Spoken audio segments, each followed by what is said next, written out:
আজ আমি এমন একটা মিষ্টি রেসিপি বানিয়ে দেখাবো যার মধ্যে আপনারা কেকের টেস্টও পাবেন আবার মিষ্টির টেস্টও পাবেন।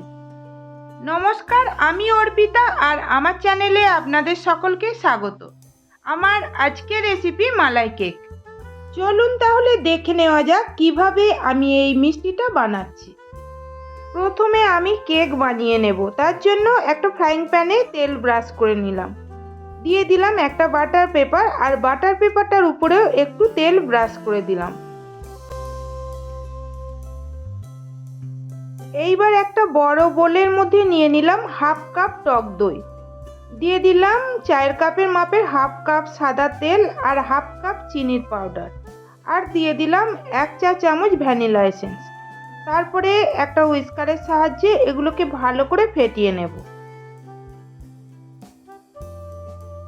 ভালো করে সব কিছুকে ফেটিয়ে নেওয়ার পর বোলের উপর একটা ছাঁকনি বসিয়ে দিয়েছি, ছাঁকনির উপরে নিয়ে নিলাম ওই কাপের মাপ করেই 2 কাপ ময়দা, দিয়ে দিলাম 1 চা চামচ বেকিং পাউডার, হাফ চা চামচ বেকিং সোডা। তারপরে সব কিছুকে ভালো করে চেলে নেব। চেলে নেওয়ার পর এই যা কিছু দানা দানা বেরিয়েছে এগুলোকে সব ফেলে দিলাম। তারপরে আবারও সব কিছুকে ভালো করে মিশিয়ে নিতে হবে। ভালো করে মিশিয়ে নেওয়ার পর রুম টেম্পারেচারে থাকা দুধ দিয়ে একটা মিডিয়াম ঘনত্বের ব্যাটার বানিয়ে নিতে হবে। আমি এখানে যে কাপের মাপ করে ময়দা নিয়েছিলাম সেই কাপের মাপেরই হাফ কাপ দুধ নিয়েছি। তবে সব দুধটা একসঙ্গে দিয়ে ব্যাটারটা বানাতে যাবেন না, ব্যাটার পাতলা হয়ে যেতে পারে। তাই অল্প অল্প করে দুধ দিয়ে এইভাবেই ব্যাটারটাকে বানিয়ে নিতে হবে। বন্ধুরা, আপনারাও এই মিষ্টিটা বাড়িতে বানিয়ে দেখবেন, এতটাই টেস্টি হয় যে বারবার বানাতে মন চাইবে। তাই আপনাদের কাছে রেসিপিটা শেষ পর্যন্ত দেখার অনুরোধ রইল। কেকের ব্যাটার আমার রেডি হয়ে গেছে, দেখুন ঘনত্বটা ঠিক এই রকম ফিতের মতো পড়বে। সব শেষে আমি এই ব্যাটারের মধ্যে দিয়ে দিলাম 1 চা চামচ ভিনিগার, আর ভিনিগারটাকেও ভালো করে ব্যাটারটার সাথে মিশিয়ে নিতে হবে।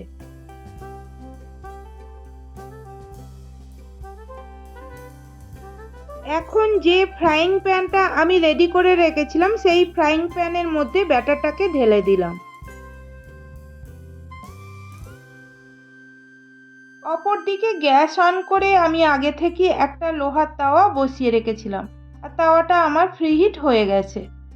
এইবার এই কেকের ব্যাটার শুধু প্যানটাকে আমি দুবার ট্যাপ করে নিলাম যাতে ভেতরে কোনো এয়ার বাবলস না থাকে। তারপরে ফ্রাইং প্যানটাকে আমি ওই তাওয়ার উপরে বসিয়ে দিলাম।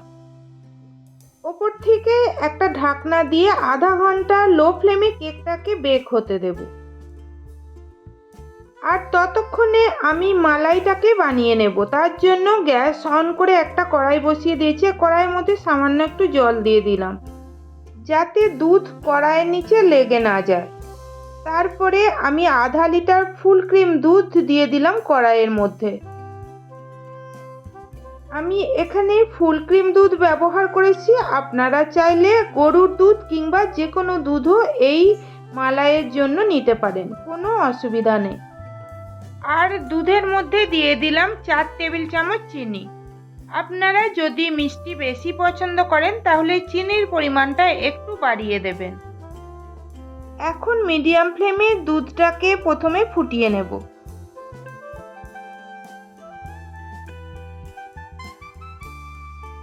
দেখুন দুধটা ফুটে গেছে। এইবার আমি দুধের মধ্যে দিয়ে দিলাম সামান্য একটু কেশর।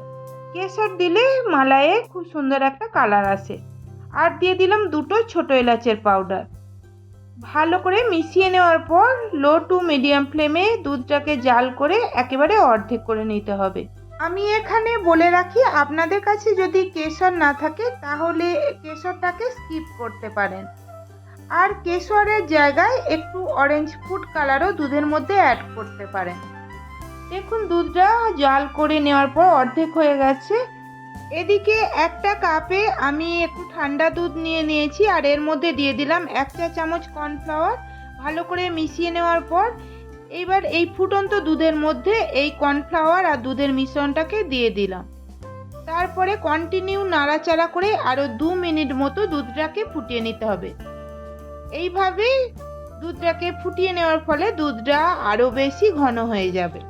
মালাই রেডি হয়ে গেছে, আমি গ্যাসটা অফ করে দিলাম। অপরদিকে কেকটাও আমার রেডি হয়ে গেছে। এইবার আমি একটা টুথপিকের সাহায্যে দেখে নেব কেকটা ঠিকঠাক হয়েছে কিনা। দেখুন টুথপিকটা একেবারে ক্লিন বেরিয়েছে, অতএব কেকটা আমার হয়ে গেছে। এটাকে তাওয়ার উপর থেকে নামিয়ে একটা প্লেটের উপর উল্টে নিলাম। উপর থেকে বাটার পেপারটাকে সরিয়ে দিলাম। তারপরে আবারও প্যানের মধ্যেই কেকটাকে আমি নিয়ে নিলাম। এইবার একটা কাঁটা চামচ দিয়ে কেকের উপরে এইভাবে একটু ছিদ্র করে নিতে হবে, যাতে মালাইটা কেকের উপরে দেওয়ার পর মালাইটা সুন্দরভাবে কেকের মধ্যে পৌঁছাতে পারে। তারপরে যে মালাইটা আমি বানিয়ে রেখেছিলাম সেই মালাইটাকে কেকের উপরে দিয়ে দিলাম। ওপর থেকে ছড়িয়ে দিলাম কিছু পেস্তা কুচি। তবে এটা দেওয়া সম্পূর্ণ অপশনাল, আপনাদের কাছে না থাকলে নাও দিতে পারেন। রেডি হয়ে গেল আমার মালাই কেক। এইবার এই কেকটাকে আমি ফ্রিজের মধ্যে 1 ঘন্টা রেখে দেবো, যাতে মালাইটা আরেকটু বসে যায়। তারপরে আমি ফ্রিজ থেকে বের করে কেকটা কেটে দেখাচ্ছি। বন্ধুরা, আপনাদের যদি আমার এই মালাই কেকের রেসিপি ভালো লেগে থাকে তাহলে অবশ্যই লাইক, কমেন্ট, শেয়ার করে দেবেন। আর আমার চ্যানেলটা প্লিজ সাবস্ক্রাইব করে দিয়ে পাশে থাকা বেল নোটিফিকেশান অল করে রাখবেন, যাতে আমি ভিডিও আপলোড করার সাথে সাথেই নোটিফিকেশান আপনাদের কাছে পৌঁছে যায়। সবাই ভালো থাকবেন, সুস্থ থাকবেন। ধন্যবাদ।